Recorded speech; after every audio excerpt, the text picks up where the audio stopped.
Assalamualaikum warahmatullahi wabarakatuh. Halo teman-teman semua, apa kabar?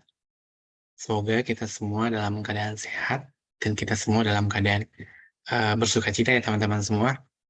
Ya, kali ini saya akan ngebahas tentang tahap operasional dari PAC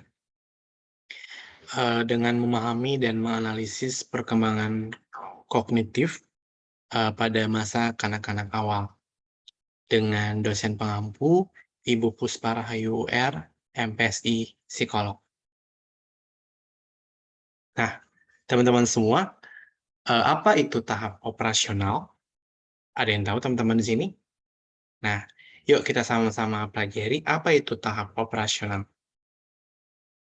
Tahap praoperasional adalah tahapan ketika anak telah mampu untuk berbicara dan memiliki kemampuan berbahasa dibanding pada tahap sebelumnya.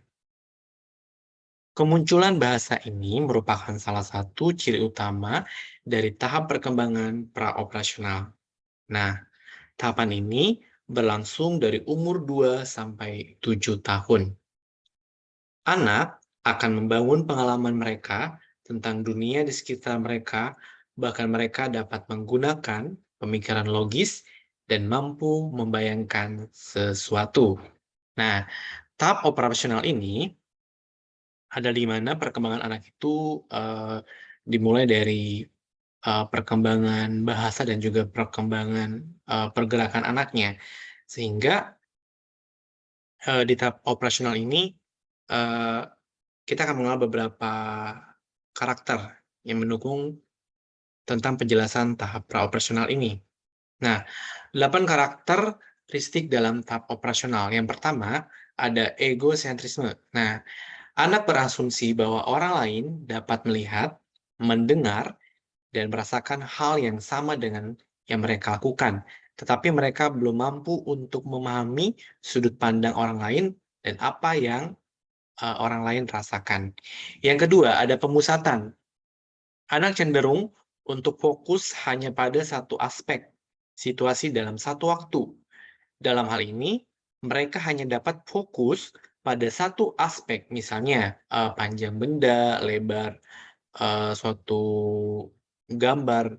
Nah, dan tidak dapat menerima atau memanipulasi dua aspek sekaligus, yaitu misalnya panjang dan angka. Jadi, di sini fokusnya hanya pada satu aspek yang dapat anak terima.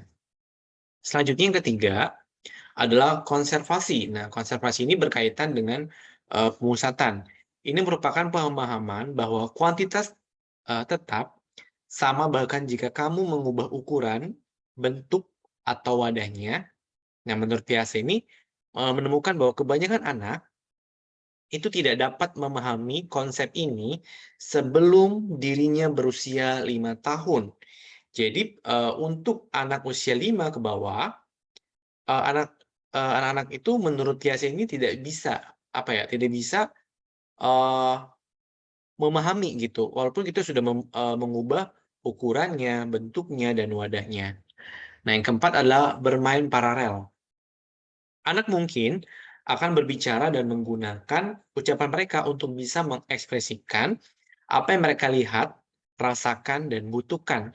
Namun mereka belum menyadari nih bahwa berbicara adalah alat untuk menjadi sosial atau berkomunikasi sosial. Jadi berkomunikasi antar sesama orang yang ada di sekitarnya. Selanjutnya, yang kelima adalah representasi simbolik. Nah, ketika anak berusia 2 sampai 3 tahun, anak mulai menyadari nih bahwa kata-kata dan objek adalah simbol untuk sesuatu yang lain atau menggunakan kata ganti untuk menyebut suatu benda atau seseorang. Jadi anak-anak mulai berproses untuk menggunakan kata ganti. Contohnya dia ingin menginginkan sesuatu. Jadi dia akan menggunakan kata ganti itu untuk menyebutkan apa yang, anak itu inginkan. Lalu yang keenam adalah berpura-pura. Nah, menurut Piaget, permainan pura-pura anak akan membantu mereka memantapkan konsep yang mereka kembangkan secara kognitif. Nah, inilah saatnya, kita, ketika kita memiliki, anak-anak atau suatu saat nanti ketika kita mempunyai seorang anak, di saat disinilah kita mengembangkan kognitif anak gitu. Jadi seakan-akan kita menjadi seorang penjual roti, terus mungkin pengemudi bus. Nah, jadi anak itu bisa memposisikan bahwa dirinya itu adalah pembeli dan juga penumpang. Jadi seakan-akan dia bermain secara kognitifnya gitu. Jadi kita sebagai penjual dan anak kita sebagai pembeli. Selanjutnya, artifisial. Nah, menurut Piaget, mendefinisikan bahwa karakteristik yang satu ini sebagai pemahaman anak terhadap segala sesuatu yang ada dan terjadi harus dibuat oleh makhluk hidup seperti Tuhan ataupun manusia. Dan yang terakhir adalah irreversibilitas. Dalam tahap ini, anak tidak dapat membayangkan bahwa urutan peristiwa dapat dibalik ke titik awalnya. Jadi, dari kedelapan karakteristik inilah yang menggambarkan tentang tahap pra-operasional menurut dari Piaget. Nah, hasil analisis pengamatan pada anak usia 3 dan 5 tahun yang sudah saya analisis dan saya sudah observasi. Yang pertama pada anak usia 3 tahun. Nah, menurut pengamatan saya, yang pertama adalah anak mampu mengenali nama tokoh boneka Sally dan Anna. Jadi, ketika saya bercerita, anak itu ketika saya tanyakan kembali siapa nama bonekanya, anak ini bisa menyebutkan dan anak ini bisa mengenali bahwa boneka yang saya pegang, yang saya tunjukkan kepada anak ini adalah boneka Sally dan boneka yang selanjutnya adalah boneka Anna. Dan ketika saya balikan, anak ini tetap fokus bahwa apa yang saya tunjukkan ini adalah nama dari boneka itu. Lalu yang kedua adalah anak mampu fokus terhadap objek yang dia lihat. Nah, tadi ini masih berhubungan. Apa yang dia lihat, anak itu tetap memfokuskan karena mungkin ketertarikan si anak terhadap objek yang dia lihat. Yang ketiga adalah anak mampu berbicara dan mengekspresikan apa yang dia lihat. Nah, jadi anak mampu berbicara ketika ditanya oleh lawan bicaranya dan anak mampu mengekspresikan ketika apa yang dia lihat dan mampu menunjukkan rasa kebahagiaannya ketika ditanyakan oleh orang yang mempertanyakan atau orang yang lawan bicara dia. Lalu selanjutnya pada pengamatan yang keempat, eee, anak umur 3 ini salah menebak posisi bola atau benda yang saya letakkan karena ia masih fokus terhadap satu objek yang ia lihat pertama kali. Nah, jadi dari pengamatan yang keempat ini bahwa anak usia 3 tahun ini hanya memiliki beberapa presentasi dalam kognitifnya, tapi ini masih dalam tahap perkembangan dan ini masih dalam bisa dibilang adalah tahap kognitif yang masih wajar karena anak pada usia 3 tahun ini masih dalam proses pembelajaran seperti itu. Selanjutnya adalah analisis pada anak usia 5 tahun. Eee, Menurut pengamatan yang pertama, yang saya amati, anak ini mampu mengenal nama objek yang saya tunjukkan. Jadi, tadi objek yang pertama adalah, boneka, lalu objek yang kedua, karena adalah anak laki-laki, jadi, saya mengubahnya gitu menjadi, objek mobil-mobilan. Jadi saya, membuat ada 2 mobil-mobilan, saya, memberikan nama dan anak ini mampu menyebutkan dan mengenal objek yang saya tunjukkan.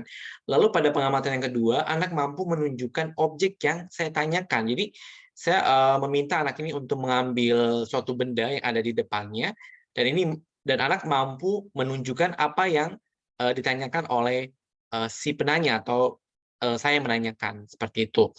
Lalu pada pengamatan yang ketiga, anak mampu berbicara dan mengekspresikan apa yang dia lihat. Nah, sama hal dengan tadi anak yang usia 3 tahun, anak ini mampu berbicara, apa yang ditanyakan, apa yang dia tahu itu dia ungkapkan, dia berbicarakan, lalu dia mengekspresikan itu ketika dia memegang, dia menunjukkan objek tersebut. Lalu pada pengamatan keempat, nah, anak ini benar menebak posisi bolanya. Nah, karena tingkat fokus pada anak usia 5 tahun ini sudah mulai bagus karena dia sudah bisa, terlatih dengan apa yang pertama kali ia lihat, dengan, objek-objek yang lainnya, dan fokusnya itu terlatih untuk dia bisa mengenal mana objek yang pertama, mana objek yang kedua, dan objek yang ketiga.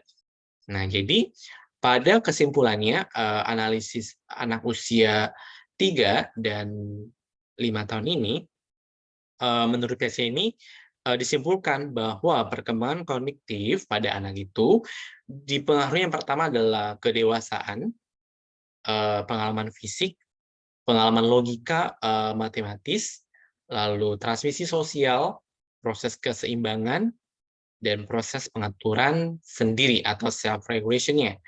Itu Philip tahun 1981.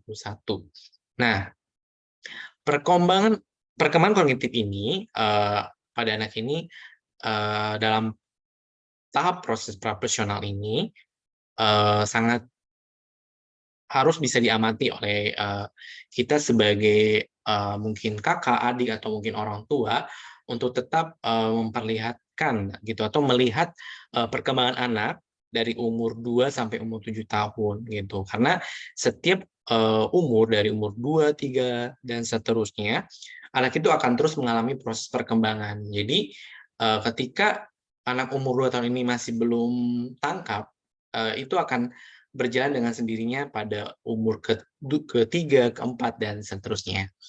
Ya, sekian penjelasan yang bisa saya sampaikan. Mohon maaf apabila ada kesalahan perkataan atau mungkin ada penjelasan yang kurang jelas. Semoga di next kemudian saya bisa menjelaskan dengan baik. Dan terima kasih atas perhatiannya. Wassalamualaikum warahmatullahi wabarakatuh.